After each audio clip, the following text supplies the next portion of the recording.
Good evening everyone. ఇవాల్టి Nifty movement మనం గమనిస్తే, నిన్న మనం ఏదైతే అనుకున్నామో 24,190 కీలకమైన సపోర్ట్ అని దాన్ని ఈజీగా బ్రేక్ డౌన్ చేసింది. దాని కింద చాలా స్ట్రాంగ్ క్లోజింగ్ కూడా రావడం జరిగింది. 24,156 దగ్గర. సో, మార్కెట్స్‌లో ఇంకా ఫర్దర్ వీక్‌నెస్ అన్నది ఉందని మనకి ఇండికేషన్ ఇచ్చినట్టుగానే భావించాల్సి ఉంటుంది. సో, నెక్స్ట్ డైరెక్షన్ ఎటువైపు అంటే నెక్స్ట్ ఇంకా 24,000 స్థాయి కింద ఇంకా టెక్నికల్‌గా చెప్పాలంటే 23,990 దగ్గర కీలకమైన సపోర్ట్ అనేది ఎగ్జిస్ట్ అయ్యి ఉంది టెక్నికల్‌గా. సో, అదే లెవెల్ దగ్గర సపోర్ట్ ట్రెండ్ లైన్ ఉంది కాబట్టి దాన్ని బ్రేక్ డౌన్ చేసి దాని కింద క్లోజ్ అవ్వడం అంటూ జరిగితే మాత్రం మార్కెట్‌లో ఇంకొక పానిక్ సెల్లింగ్ అనేది వచ్చే అవకాశాలుంటాయి. ఆ లెవెల్ నుంచి ఇంకొక 5% వరకు నిఫ్టీలో ఫాల్ రావడానికి అవకాశాలున్నాయి పొజిషనల్‌గా.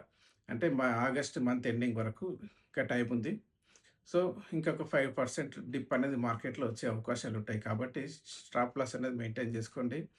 క్రూడ్ ఆయిల్ కూడా $91 పైన ట్రేడ్ అవుతుంది. అదొక నెగెటివ్ ఇండికేషన్. గోల్డ్ హయ్యర్ లెవెల్స్‌లో స్టడీగా ట్రేడ్ అవుతుంది. అది కూడా ఒక ఈక్విటీ మార్కెట్స్‌కి అగెయిన్స్ట్‌గానే మూవ్ అవుతుంది కాబట్టి అదొక నెగెటివ్ అనే అనుకోవచ్చు. ఓవరాల్‌గా యూఎస్ మనం యూఎస్‌కి సంబంధించి ఏదైతే న్యూస్ అనుకున్నామో లాస్ట్ వీకెండ్‌లో ఆ న్యూస్ వచ్చే అవకాశాలైతే కనబడుతున్నాయి. అంటే ఇండియా పైన 100% టారిఫ్ విధించే అవకాశాలు కొట్టి పారేయలేం. సో, బిగ్ ప్లేయర్స్ దాన్ని యాంటిసిపేషన్ చేస్తూ హయ్యర్ లెవెల్స్‌లో సెల్లింగ్‌కి దిగుతున్నట్టుగా కనపడుతుంది. కాబట్టి జాగ్రత్తగా ఉండండి. స్టాప్ లాస్ అనేది మెయింటైన్ చేసుకోండి.